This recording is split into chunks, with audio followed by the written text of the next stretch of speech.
بسم اللہ الرحمن الرحیم۔ السلام علیکم اسٹوڈنٹس، کیسے ہیں آپ؟ اور امید ہے انشاءاللہ خیریت سے ہوں گے۔ تو دوسرے لیکچر کے لیے میں ڈسکس کرنے جا رہا ہوں پاکستان اسٹڈیز 10th کلاس، پہلا چیپٹر ہے ہسٹری آف پاکستان پارٹ 2، اور آج کا ٹاپک جو ہے وہ general Muhammad Zia ul-Haq era 1977 to 88، جس کو پہلی کتاب میں اسلامائزیشن کے ٹاپک سے بھی رکھا گیا تھا۔ اب جو ہے اس کو ایک دور حکومت جو ان کا تھا 77 سے لے کر 88 تک جو ہے قریباً کم و بیش 11 سال کا عرصہ جو ہے جنرل ضیاء الحق نے حکومت کی۔ کیسے وہ حکومت میں آئے، کیسے انہوں نے اپنی حکومت کا آغاز کیا، اور ذوالفقار علی بھٹو جو ہے وہ کیسے پس پردہ چلے گئے، پس منظر میں چلے گئے اور وہ حکومت میں نہیں رہے، اس کا بھی ہم انشاءاللہ کریں گے۔ تو اس سے پہلے ایک دفعہ درود پڑھ لیتے ہیں۔ اللہم صلی علی محمد وعلی آل محمد کما صلیت علی ابراہیم وعلی آل ابراہیم انک حمید مجید۔ اللہم بارک علی محمد وعلی آل محمد کما بارکت علی ابراہیم وعلی آل ابراہیم انک حمید مجید۔ اس ٹاپک کا جنرل محمد ضیاء الحق ایراز، جنرل محمد ضیاء الحق کا دور حکومت 1977 سے 88 تک، اس کے جو شروعات ہے نا، پس منظر ہے، اس کا بیک گراؤنڈ ہے یا تعارف اس کا اگر آپ نے لکھنا ہے تو اس میں تفصیل بیان کی گئی ہے، قریباً کم و بیش 2-3 پیراگراف ہیں اس میں۔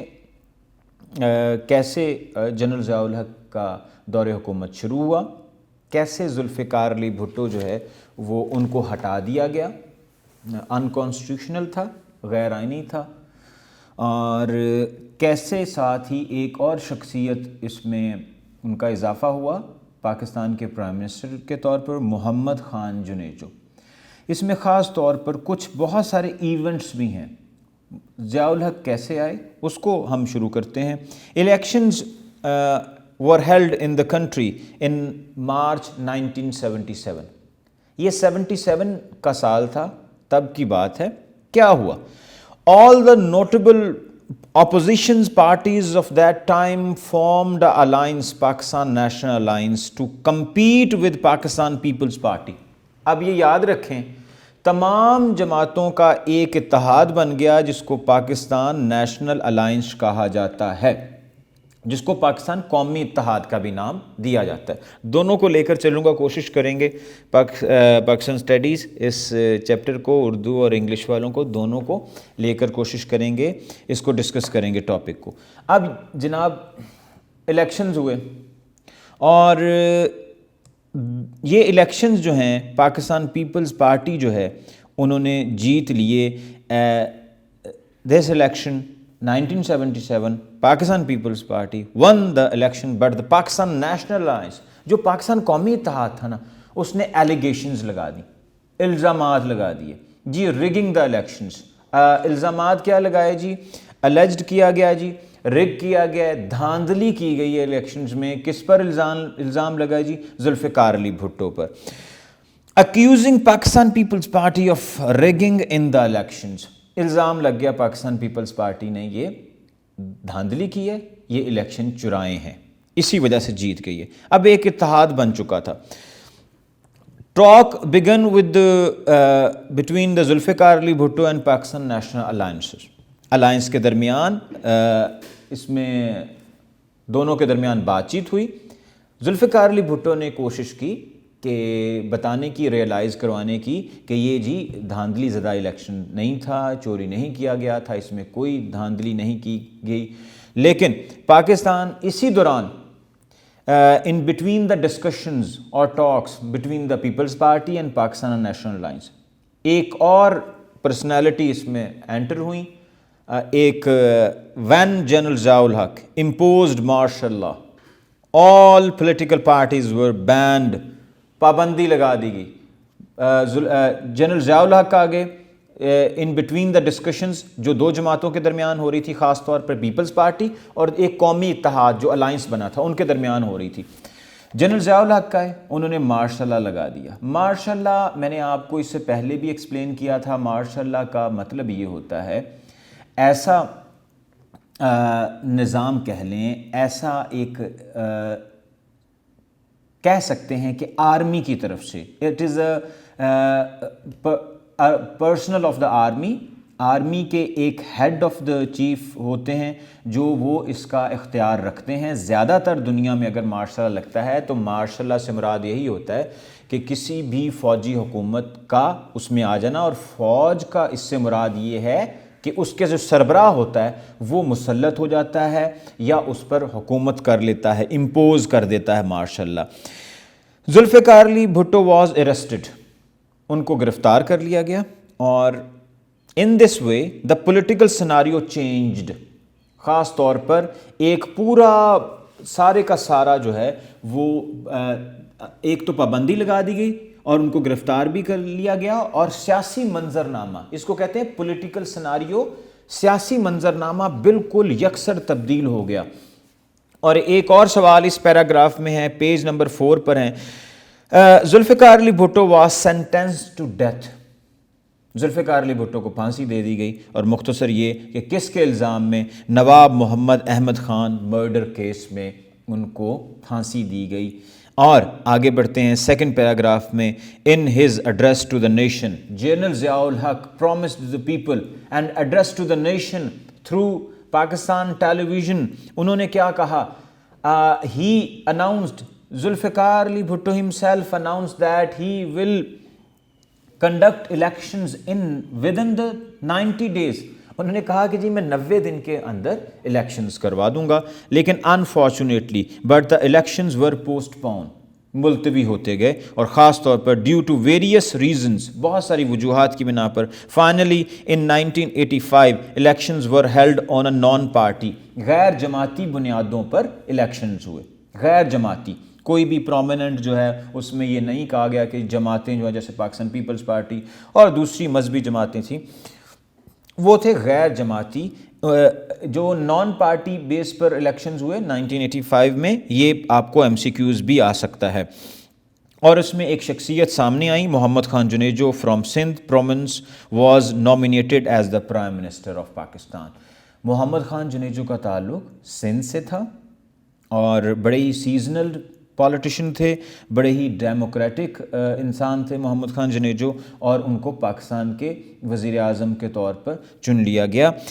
ہی revived the party political system in the country by forming, اور سن لیں، یہ یاد رکھیں، یہ جو مسلم لیگ ہے نا، یہ اس کا ریوائول کہہ سکتے ہیں، اور اس کو آگے بڑھانے کے لیے، اس کو دوسرے پاکستان کے شہروں تک لانے کے لیے، اس کو متحرک کرنے کے لیے، اس پارٹی کو منظم کرنے کے لیے، آرگنائزڈ کرنے کے لیے، زیادہ بہتر لفظ ہوگا، آرگنائزڈ کرنے کے لیے محمد خان جنیجو نے پورے ملک میں ایک خاص طور پر ایک تحریک چلائی اور اس کو منظم کیا، پاکستان مسلم لیگ کو۔ ان 1985 دا 8th amendment was made to existing constitution of the Pakistan, یہ سن لیں، ایک ترمیم لائی گئی جس کو 8ویں ترمیم کہتے ہیں۔ Very very important short question, 8ویں ترمیم کسے کہتے ہیں؟ ڈیفائن 8th امینڈمنٹ، یہ بورڈ میں آپ کو سوال آ سکتا ہے، اس سے مراد کیا ہے؟ اس امینڈمنٹ میں کیا تھا؟ President of Pakistan additional powers and constitutional powers, کیا کیا گیا؟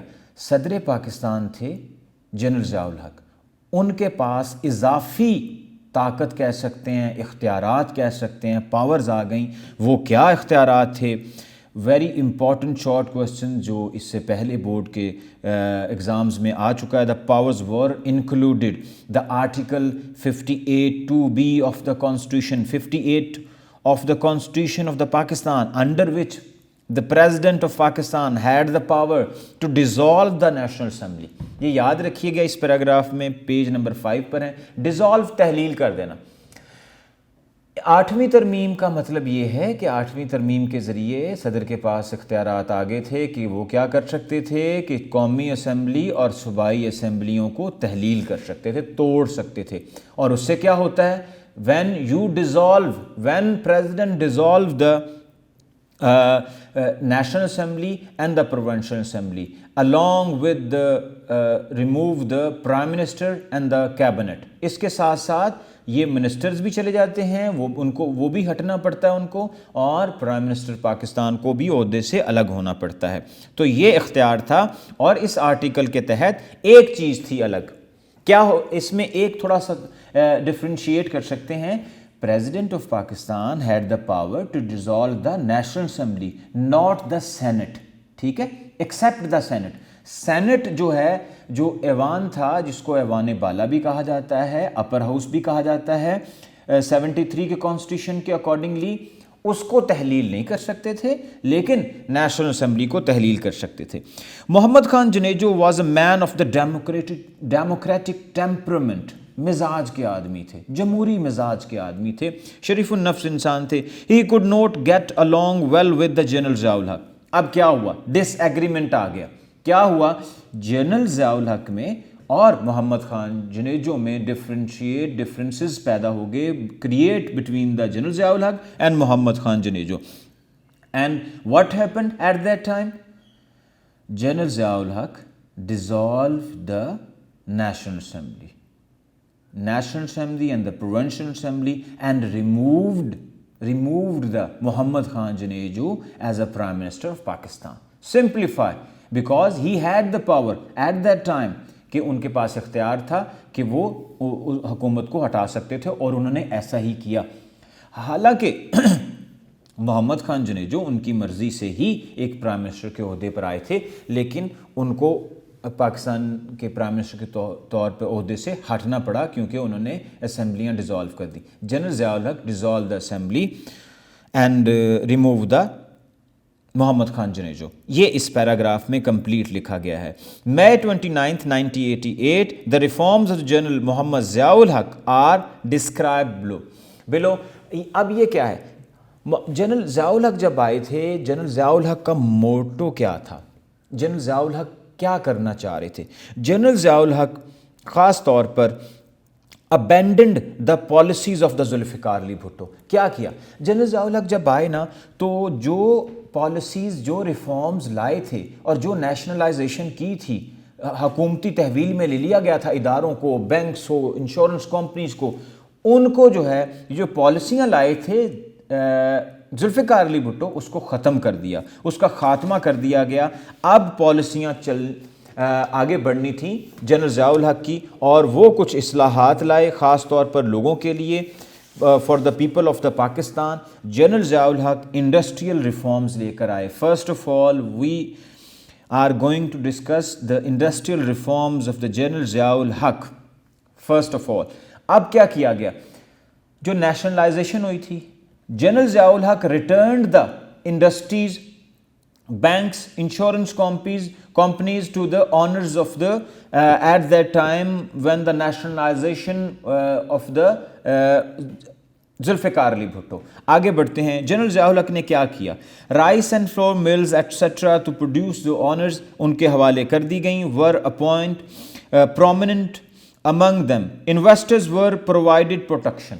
اچھا جی, اب جنرل ضیاء الحق کے دور میں جو سرمایہ کاری کرنے والے لوگ تھے, جو انویسٹ کرنے والے لوگ تھے, ان کو پروموٹ کیا گیا, ان کو پروٹیکشن دی گئی. لارج اسکیل انڈسٹریز جو ہے were mostly set up in the private sector. نجی طور پر جو بڑی صنعتیں ہوتی ہیں ان کا قیام عمل میں لایا گیا. Countries of the exports increase, exports بڑی, جن کو آپ کہہ سکتے ہیں خاص طور پر ایکسپورٹ برآمدات جو ہیں اس میں اضافہ ہوا. برآمدات اس کو کہتے ہیں, ایکسپورٹس کہتے ہیں. These good that send to the اور sell to the other part of the countries, جو دوسرے ممالک میں بھیجے جاتے ہیں ان کو برآمدات کہتے ہیں یا ایکسپورٹس کہتے ہیں. ایگریکلچر ریفارمز, ایگریکلچر ریفارم جو جنرل ضیاء الحق نے دی ہیں واز ڈیولپڈ, اور sector agriculture was developed increasingly. عشر was applied on the agriculture production. اچھا جی, عشر اور زکوٰۃ میں فرق ہے. ایک عشر خاص طور پر کہا جاتا ہے جو زرعی زمین خاص طور پر ہوتی ہے اس پر ریٹ لگایا گیا. کیا لگایا گیا؟ ٹیکس کہہ سکتے ہیں. 10% in the rained areas and the 5% in the canal areas. عشر کہتے ہیں جو زرعی رقبہ ہوتا ہے، خاص طور پر ایگریکلچر لینڈ ہوتا ہے. یہ سوال شارٹ کوسچن کے طور پر بھی آ سکتا ہے، اس کو نوٹ کر لیجئے گا. عشر خاص طور پر ایگریکلچر، عشر was applied on the agriculture production, جو پیداوار ہوتی ہے اس پر کتنا لگایا گیا؟ جی بارانی علاقے پر انہوں نے کہا جی 10% لگے گا، اور جو کنال ایریاز ہوں گے، کنال اریگیٹڈ ایریاز جو ہوں گے نہری علاقے پر 5% لگے گا. ایجوکیشنل ریفارمز، اب خاص طور پر سن لیں، جنرل ضیاء الحق چاہتے تھے کہ ملک میں اسلامی طور طریقے، اسلامی اصولوں کے تحت لوگ زندگی بسر کریں، قوانین یہاں پر ہوں، خاص طور پر حد بندی لگائی جائے. حد بندی سے مراد یہ ہے کہ جو سزائیں اسلام نے مقرر کی ہیں ان کا فروغ کیا جائے. ٹھیک ہے، یہ خاص یاد رکھیے گا. ان کی جو ریفارمز ہیں نا، آپ غور کریں گے جب میں اس کو ڈسکس کروں گا تو آپ کو اندازہ ہو جائے گا. Were very close to Islamic principles. ٹھیک ہے، قرآن اینڈ سنہ. کوشش کی گئی کہ وہ قوانین لائے جائیں جو اسلام نے واضح کیے ہیں، وضع کیے ہیں. خاص طور پر Islamiat and Pakistan studies were made compulsory subjects. اور یاد رکھیں لازم قرار دیا گیا، لازمی مضامین میں اسلامیات اور پاکستان اسٹڈیز کو گریجویشن تک، BA تک لازمی قرار دیا گیا، اس میں پڑھنا ضروری ہے. اور سیپریٹ وومن یونیورسٹی قائم کی گئی، الگ جو ہے خواتین کے لیے یونیورسٹی قائم کی گئی. Islamic ideology council was reconstituted, دوبارہ بنائی گئی. Newspaper, radio and television were use to promote Islamic values. Steps were taken to the publish error free holy Quran. یہ دیکھیں آپ، یہ جہاں پر انہوں نے ریفارمز کیے ہیں نا، غور کریں گے تو کیا کیا انہوں نے. ایسا کوشش کی گئی کہ اشاعت قرآن کی جائے جس میں کوئی غلطی پبلش ہوتے ہوئے، جب وہ اس کو اشاعت ہوتی ہے تو اس میں کوئی غلطی نہ ہو. خاص طور پر ویلیوز جو اسلامی اقدار ہوتی ہیں اس کو فروغ دیا جائے. Educational development and adult education programmes were launched to increase the literacy rate in the country. Pakistan میں تعلیم کو بڑھانے کے لیے، تعلیمی لوگوں کے رجحان اور اس کو زیادہ کرنے کے لیے، لٹریٹ پیپل میں لٹریسی ریٹ کو بڑھانے کے لیے اس میں بہت سارے اقدامات کیے گئے. ہیلتھ ریفارمز میں یاد رکھیں health facilities in the countries to provide the poor people of the society. General Zia ul Haq نے health centres, basic health centres جو ہے نا، بنیادی صحت کے مراکز بھی قائم کیے گئے. اور اس کے ساتھ ساتھ the provision of the medical facilities through the lady health workers was also started. جو خواتین ہوتی ہیں خاص طور پر گاؤں میں، دیہی علاقوں میں، وہاں پر کوشش کی گئی کہ وہ صحت کی سہولتیں جو ہیں ان کے ذریعے بھی پہنچائی جائیں. Lady health workers also started. اب اکنامیکل ریفارمز پر آتے ہیں. معاشی اقدامات جنرل ضیاء الحق کے کیا تھے؟ زکوٰۃ system has been implemented at the government level since 1980. یہ آپ کا MCQs بھی ہے.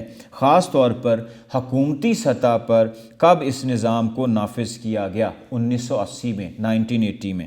on the first of the Ramadan. اب کیا کیا جاتا تھا؟ زکوٰۃ رمضان المبارک کی پہلی تاریخ کو ڈیڈکٹ کر لی جاتی تھی، کاٹ لی جاتی تھی، کٹوتی کی جاتی تھی بینکس میں سے. اور Muslims accounts of Muslim account holders, یہ بھی یاد رکھیے گا، جو مسلمان ہیں ان کے بینک اکاؤنٹ سے 2.5% جو ہے پر اینم سالانہ طور پر ہر سال. پہلے میں نے 10% کہا تھا، 10% نہیں ہے، وہ عشر پر تھا. یہ ہے 2.5% زکوٰۃ جو ہے وہ ہر سال رمضان المبارک میں پہلی تاریخ کو کاٹ لی جاتی تھی. 2.5% بھی اس کو کہا جا سکتا ہے. انٹرسٹ فری بینکنگ بھی جو ہے اس کا کام شروع کیا گیا. مطلب سود سے پاک، سود کے بغیر جو ہے وہ بینک کا نظام چلانے کی کوشش کی گئی اور اس کو چلایا گیا. اور اس میں کچھ اکاؤنٹس کھولے گئے جن کو bases of the profit and loss sharing, PLS account بھی تب اس کو شارٹ فارم میں کہا جاتا ہے. پروفٹ اینڈ لاس کی بنیاد پر کچھ اکاؤنٹس جو ہیں وہ کھولے گئے. Accounts were opened in all the banks on the basis of the profit and loss. Social reforms, سماجی جو اصلاحات خاص طور پر جنرل ضیاء الحق نے کیا کی ہیں. جنرل ضیاء الحق نے خاص طور پر سماجی میں اگر دیکھا جائے یا معاشرتی بھی کہہ سکتے ہیں, اس حوالے سے انہوں نے اسلامی نظام کو ذرا اور بہتر طریقے سے امپلیمنٹ کرنے کی کوشش کی. Implement the Islamic values, Islamic way of system, Islamic system in the country. First of all objective resolution, آپ کو یاد ہو آبجیکٹیو ریزولوشن ہے, that was the part of the last constitution of the two constitution of the Pakistan, 1956 constitution and 1962 constitution. Objective resolution 1949 میں جو ہے وہ منظور کی گئی, لیاقت علی خان نے پیش کی تھی, پاکستان کے پہلے وزیر اعظم نے, تو اس کو آئین کا حصہ بنا دیا گیا پرماننٹلی. خاص طور پر 1985 میں اس کا حصہ بنا دیا گیا, جس کو آبجیکٹیو ریزولوشن کہتے ہیں. اچھا جی, اب programme replace un Islamic laws with Islamic laws, خاص طور پر ایسے قوانین جو اسلامی نہیں ہیں یہاں پر فروغ دیا گیا, امپلیمنٹ کیا گیا اسلامک, اور خاص طور پر انیشیٹڈ, شروع کیا گیا پنشمنٹ اسلامک, خاص طور پر اسلامک پنشمنٹ, حدود جس کو آپ ایک خاص طور پر سزا کے دائرے میں لایا گیا, ور انفورسڈ ان کرائمز لائک تھیفٹ, چوری پر, خاص طور پر شراب پر, شراب نوشی پر, خاص طور پر اگر کوئی چوری کرے گا, شراب پیے گا تو اس پر حد بندی کی جائے گی, اور کیا کیا جائے گا according to the Islamic laws کے تحت. Orders were issued for the controlling drugs, خاص طور پر ایڈیکیٹ میئرز ور ٹیکن, خاص طور پر مناسب اقدامات کیے گئے.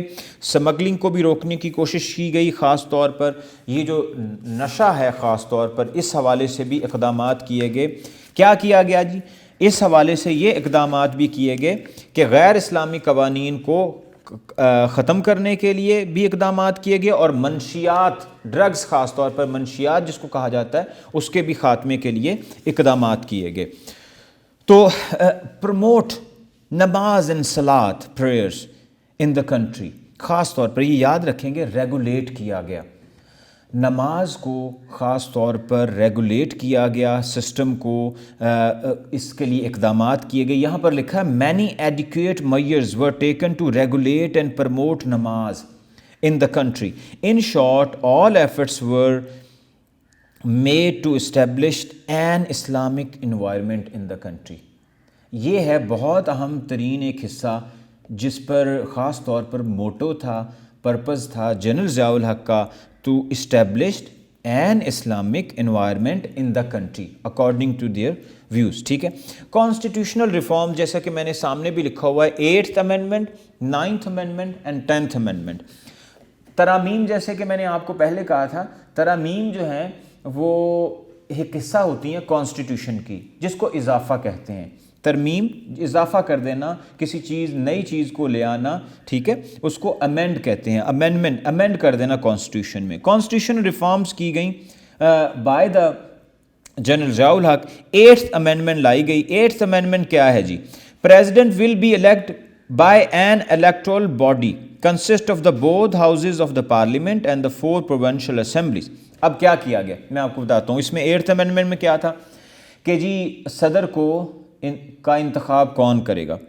خاص طور پر 2 houses of the parliament, وہ کون سے ہیں جی؟ نیشنل اسمبلی کے ممبر انتخاب کریں گے, سینٹ کے ممبرز بھی انتخاب کریں گے, اور جو پروونشل اسمبلی کے ممبرز ہیں, صوبائی اسمبلیوں کے ممبرز بھی انتخاب کریں گے. کس کا؟ صدر پاکستان کا. After the amendment the president gained the extraordinary powers at the status of the prime ministers became secondary. اب سن لیں 8th امینڈمنٹ کے کیا ذریعے ہوا؟ جو طاقت اور اختیار زیادہ صدر کے پاس چلا گیا تھا, اب اس نظام حکومت میں جب ضیاء الحق تھے, میں خاص اس نظام حکومت کی بات کر رہا ہوں, جب وہ صدر کے عہدے پر تھے تو کیا ہوا؟ جو وزیر اعظم تھا اس کے اختیارات نچلی سطح پر چلے گئے, یا آپ اس کو سیکنڈری کہہ سکتے ہیں, ویسے اختیارات نہیں رہے. اور کیا کیا گیا؟ اس میں ایک اور اضافہ کیا گیا. term the upper house Senate was extended to 6 years. اب کیا کیا گیا؟ آپ کو پتہ ہوگا, آپ کو ہونا بھی چاہیے پتہ کہ نیشنل اسمبلی کی میعاد ٹینیور ہے 5 سال ممبرز کی, اور جو سینٹ ہاؤس کا اس میں اضافہ کر کے 6 سال کر دیا گیا, 6 سال ہوگی. 9th amendment, Article 2 of the Constitution adds the Islamic that injunctions derived from the Quran. مواخذ کہتے ہیں کہ بہت سارے اسلامی قوانین قرآن اور سنہ کے will be the source of the highest law and guidance. یہ یاد رکھیے گا, اس امینڈمنٹ میں یہ خاص طور پر کہا گیا ہے کہ آئین کے آرٹیکل 2 کے تحت اسلامی احکامات جو قرآن و سنت سے ماخوذ ہوں گے, لیے جائیں گے, وہ اعلیٰ ترین قانون اور رہنمائی کا منبع ہوں گے, مرکز ہوں گے. ٹھیک ہے, یعنی کہ 9ویں ترمیم میں جو ہوئی 1985 میں, اس میں اس طریقے سے اس کو بیان کیا گیا ہے. اب لاسٹ پر آتے ہیں 10th amendment میں. 10th amendment sets as a minimum of the 130 working days for the National Assembly and the Senate. اس میں یہ کہا گیا کہ جو کام کرنے کی میعاد ہوگی, مدت ہوگی, مطلب کتنے سال میں دن کام کیا جا سکتا ہے قومی اسمبلی اور سینٹ میں, ورکنگ ڈیز جو ہوں گے وہ کم از کم 130 دن مقرر کیے گئے. 130 دن کے لیے ضروری ہوگا کہ سینیٹرز اور قومی اسمبلی کے ممبرز جو ہیں, ایم این اے جس کو کہا جاتا ہے ممبر نیشنل اسمبلی, اور سینٹ کے ممبران جو ہے وہ کم از کم سال میں 130 دن کے قریب کام لازمی کریں گے. تو یہ خاص طور پر میں کوشش کر رہا ہوں کہ آپ کی بک کے اکارڈنگلی چلوں. ٹھیک ہے, جو آپ کے پیراگراف میں نئی ٹرمنالوجیز ہیں, نئی چیزیں ہیں اس میں ایڈ ہوئی ہیں, اس کو اسی کے حوالے سے پڑھایا جائے. اور میں کوشش کر رہا ہوں کچھ پیراگراف میں سے ریڈنگ کر کے بھی آپ کو بتا رہا ہوں تاکہ آپ کو اندازہ ہو کہ اس وقت ہمارا ٹاپک بھی کون سا ہے, اور میں کوشش کر رہا ہوں کہ بک کے اکارڈنگلی ہی چلا جائے.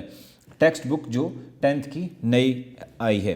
آخری اس میں ہم پیراگراف ڈسکس کریں گے last reforms by the general Zia الحق, خاص طور پر ان 1979. ہم پیج نمبر 6 پر ہیں, اور سمجھ لیں کہ اس کا آخری پیراگراف ہے اس ٹاپک کا.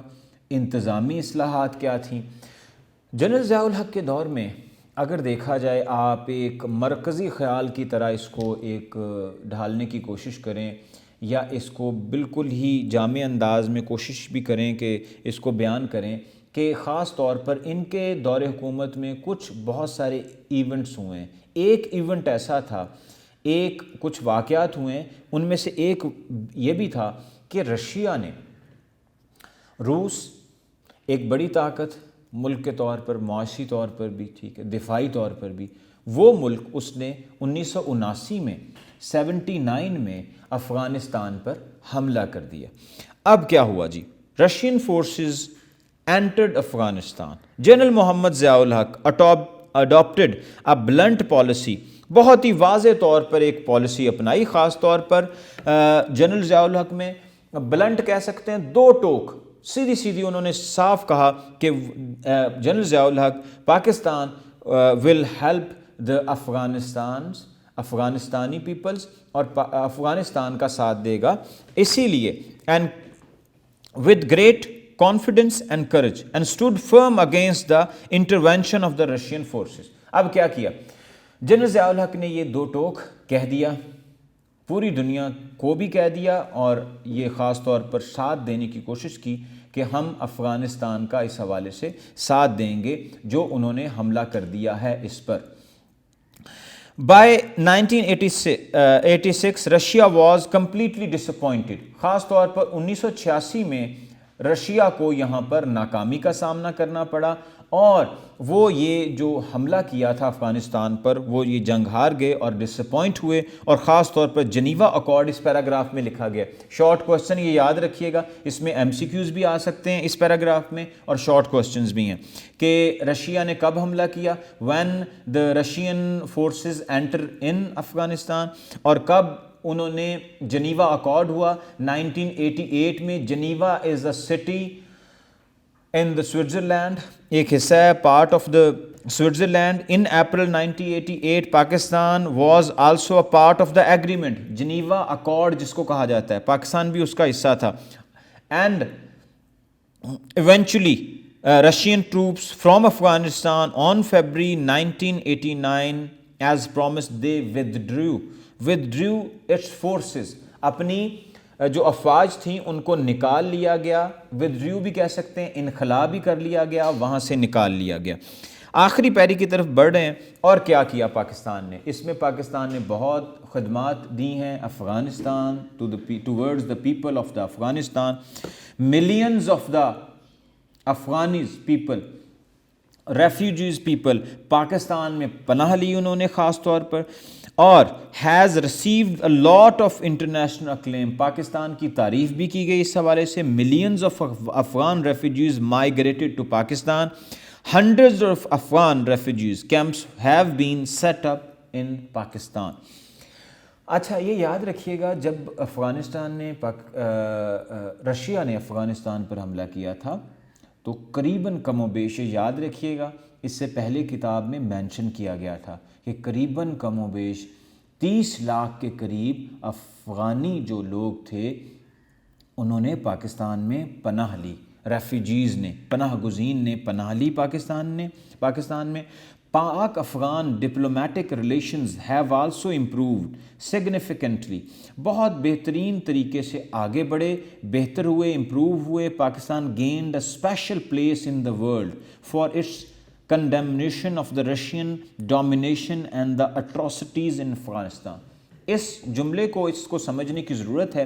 پاکستان نے دنیا میں ایک مقام حاصل کیا, اس میں لوگ اعتراف بھی کیا پاکستان کی خدمات کا. کیا کیا پاکستان نے؟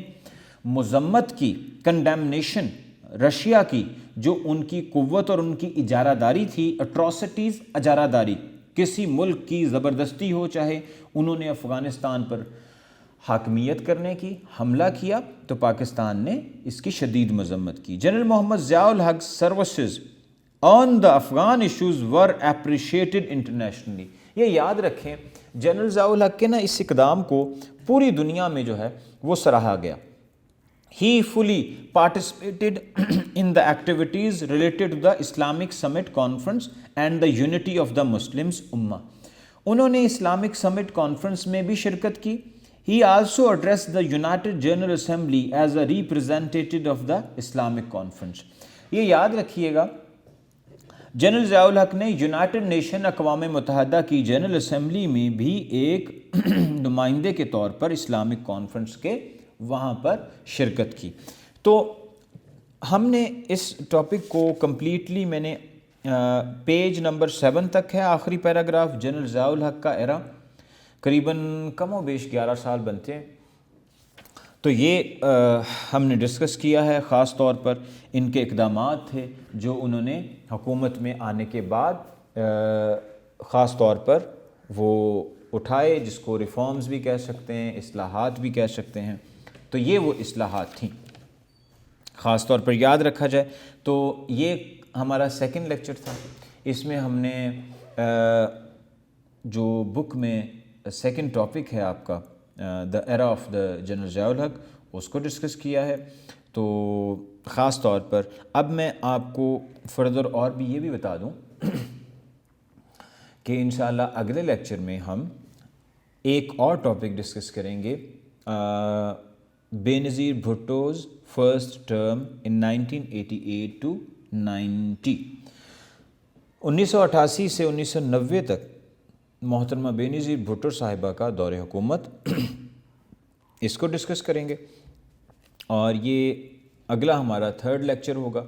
اور خاص طور پر یہ بھی یاد رکھیے گا آپ, کچھ چیزیں انفارمیشن کے لیے آپ کو بتا دوں اس ٹاپک کے حوالے سے, کہ یہ ہمارا ٹاپک جو ہے اس میں اگر دیکھا جائے جو نئی کتاب ہے اس میں کچھ چیزوں کا اضافہ کیا گیا, ایڈیشن بھی کیا گیا ہے, اور آپ کو پتہ ہے کچھ اس میں تبدیلیاں کی گئی ہیں. کچھ ٹاپکس کو بہت ہی مختصر کر دیا گیا ہے جو 8 نمبر کے لانگ کوسچنز تھے. اور سن لیں, ہاں یاد آ گیا کہ یہ جو 2 ٹاپک ہم نے ڈسکس کیے ہیں یہ بورڈ کے اکارڈنگلی اور اس کے پوائنٹ آف ویو سے آپ کے 8 نمبر کے 2 سوال بنتے ہیں. مطلب ایک 8 نمبر کا سوال ہے the era of the Zulfikar Ali Bhutto and the second one is the general Zia ul-Haq era 1977 to 88. یہ قریباً 2 ہیں سوال 8 نمبر کے, تو یہ بھی یاد رکھیے گا.